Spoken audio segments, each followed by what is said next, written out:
Praise the Lord. ఈరోజు March 14వ తారీఖు 2025వ సంవత్సరం శుక్రవారం ఉదయం నేను తాడిగడప సెంటర్లోని ఎలోహిం ప్రార్థనా మందిరం మెడ్ ప్లస్ ఎదురుగా అన్నమాట, అక్కడికి వెళ్ళి సేవకుల సదస్సులో పాల్గొని బయలుదేరుతూ మధ్యలో ఈ వాక్యం నాకు ఎందుకు చాలా ఇష్టమైన వాక్యం. యెషయా 61వ అధ్యాయం. ప్రభువగు యెహోవా ఆత్మ నా మీదికి వచ్చి ఉన్నది, దీనులకు సువర్తమానము ప్రకటించుటకు యెహోవా నన్ను అభిషేకించెను, నలిగిన హృదయము గల వారిని దృఢపరచుటకు, చెరలోనున్న వారికి విడుదలను, బంధింపబడిన వారికి విముక్తిని ప్రకటించుటకును యెహోవా హితవత్సరము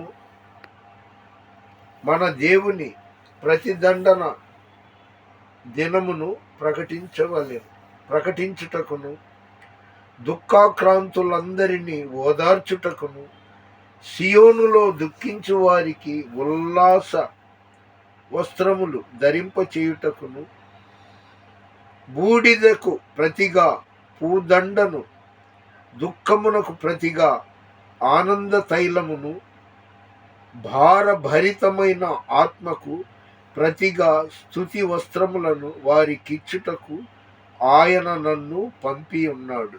మన వినికిడిలో దేవుడు ఈ కొన్ని మాటలు దీవించును గాక. ఎందుకంటే ఆది యందు వాక్యం ఉండెను, వాక్యం దేవుని యొద్ద ఉండెను, దేవుడే వాక్యమై ఉన్నాడు. కాబట్టి నా సెంటిమెంట్ ఏంటంటే దేవుని యొక్క వాక్యం పరిశుద్ధ గ్రంథంలో ఉంది, ఏదో ఒకటి చదవడం నాకు ఆనవాయితీ.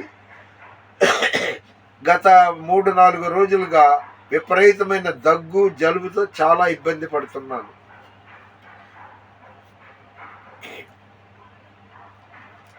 అయినా సరే మీలో ఒంటరి అయిన వాడు 1000 మంది ఎగును అనే వాక్యాన్ని కూడా కొన్నిసార్లు మననం చేసుకుంటుంటాను.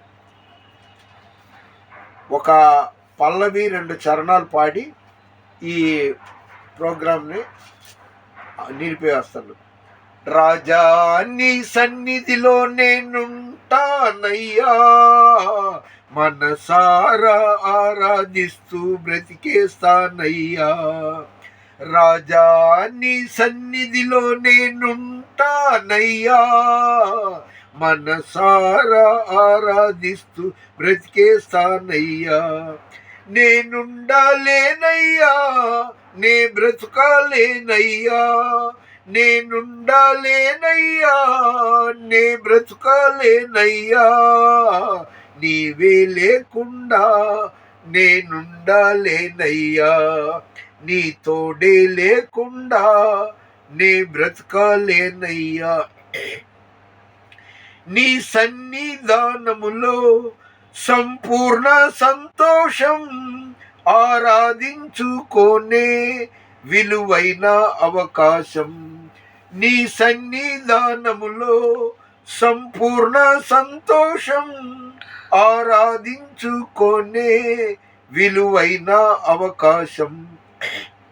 కోల్పోయినవన్నీ నాకు ఇచ్చుటకును, బాధల నుండి బ్రతికించుటకును, నీవే రాకపోతే నేనేమైపోదును, నీవే రాకపోతే నేనేమైపోదును.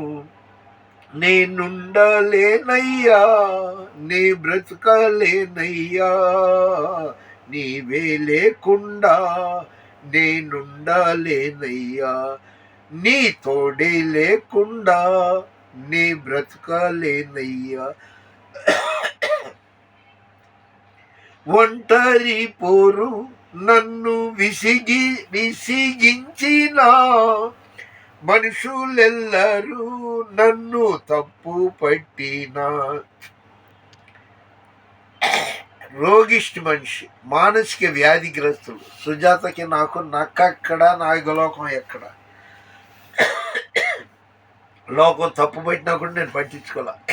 నా దేవుడు ఏమన్నాడు, నశించిపోయిన దాన్ని వెదకి రక్షించడానికి వచ్చానన్నాడు. రోగులకే గాని ఆరోగ్యవంతులకి వైద్యుడు అక్కర్లేదన్నాడు. కేవలం క్రైస్తవురాలు, నా వయసు 77, ఆమెది 38 ఎంతో ఉంది. ఎవరు ఎన్ని అనుకున్నా కూడా అభండాలు వస్తాయి. బైబిల్లో ఉంది. మంచి పళ్ళు ఉన్న చెట్టుకే రాళ్ళు దెబ్బలు ఎక్కువ తగులుతుంది. ఒంటరి పోరు నన్ను విసిగించిన మనుషులెల్లరూ నన్ను తప్పు పట్టినా, ఒంటరి వాడే 1000 మంది అన్నావు, నేనున్నానులే భయపడకు అన్నావు. నేనంటే నీకు ఎంత ప్రేమ ఏంటయ్యా, నేనంటే నీకు ఇంత ప్రేమ ఏంటయ్యా. రాజా నీ సన్నిధిలో నేనుంటానయ్యా, మనసారా ఆరాధిస్తూ బ్రతికేస్తానయ్యా. దయచేసి మీరు, ఇది నేను సొల్లు కబుర్లు, సూది కబుర్లు, రాజకీయాలు, సినిమాలు ఏం చెప్పట్లేదు కదా. ప్రోత్సహించండి. ఒక అభిషక్తుడైన దైవ సేవకుడు మనకి ఆశీర్వాదం వస్తుందని మీరు దయచేసి లైక్ చేయండి, షేర్ చేయండి, సబ్స్క్రైబ్ చేయండి. ఎందుకంటే ఒక మంచిని 4 వైపులా అలాగా డిస్ట్రిబ్యూట్ చేస్తే మీకు ఎంతో ఆశీర్వాదం. మరొకరు కదా. దయచేసి లైక్ చేయండి, షేర్ చేయండి, సబ్స్క్రైబ్ చేయండి. అలా చేసిన వాళ్ళకి నిజంగా దేవుడు ఎంతో ఆశీస్సులు ఇస్తాడు. పండిపోయిన వృద్ధుడిని, 77 ఏళ్ళు అంటే ఇంకా వృద్ధుడినే, పసిపిల్లోడిని కాదు. నా గోల్ ఏంటంటే ఆయనతో ఎక్కువ ప్రార్థనలో గడపాలనేది నా గోల్. ప్రార్థనలో నిలబడాలనేది నా గోల్. అంతే. నాకు ఆస్తి అక్కర్లేదు, ఆరోగ్యం అక్కర్లేదు, బలం అక్కర్లేదు. కాదంటే ఒక 4 రోజులుగా దగ్గు, ఈ స్వరపేటగా గరగరగరలాడుతుంది, జలుబు. దానివల్ల ప్రార్థనలో ఒక 5-6 రోజుల నుండి వెనకబడ్డాను. పైగా లెంట్ డేస్ కదా. లెంట్ డేస్ అంటే సాయంత్రం 6ంటికి నాకు చూపు మందగించడంలో నేను చర్చికి వెళ్ళలేకపోతున్నా. ఉదయం పూట కూడా అంతే. పొద్దున్నే నీళ్లు పట్టుకోవాలి, స్నానం చేయాలి, ఇవన్నీ ఉంటాయి కాబట్టి నేను వెళ్ళట్లేదు. పర్వాలేదు, దేవుడు చూసుకుంటాడు. 60 ఏళ్ళు దాటిన వాళ్ళే వెళ్ళకపోయినా పర్వాలేదు. మన వినికిడిలో దేవుడు ఈ కొన్ని మాటలు దీవించును గాక.